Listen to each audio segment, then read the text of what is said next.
A Froggy Fable. Once there was a frog who lived under a rock by himself. Every day he did the same thing. He swam into the pond to eat breakfast. He jumped onto a log to enjoy the sun. Then he swam back to his hole under the big rock. It was a simple life, but he liked it because it was always the same. Then one day, things started to change. A family of otters moved into the pond and started splashing around. "Hey," said the frog, "I don't like those otters splashing in my pond." A flock of blue jays moved into the trees overhead, and they squawked all the time. "Hey, I don't like those birds making noise," the frog said. And one day, lightning struck the tallest pine tree, which crashed into the water, spilling pine needles everywhere. "Hey, I don't like that tree in my pond," said the frog. But there was nothing he could do about it.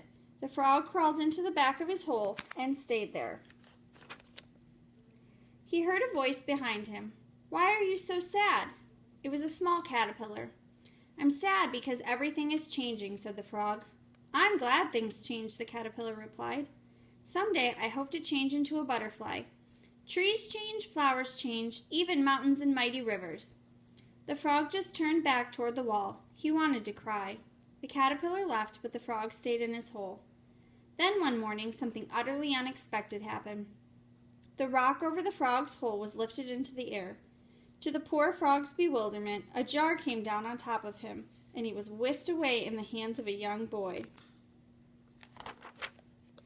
Needless to say, nothing like this had ever happened to the frog before.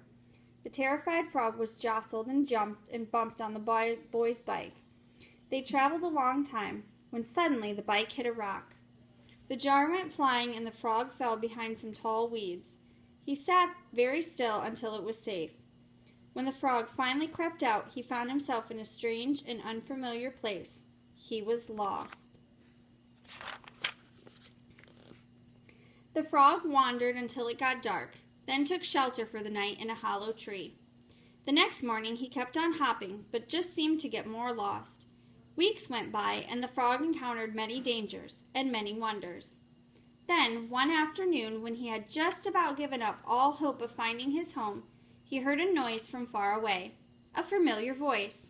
He raced through the forest toward the sound. As he got closer, he heard splashing.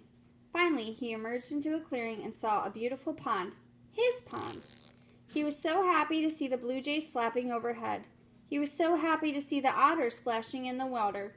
He was even happy to see the fallen tree right where he'd left it. He knew he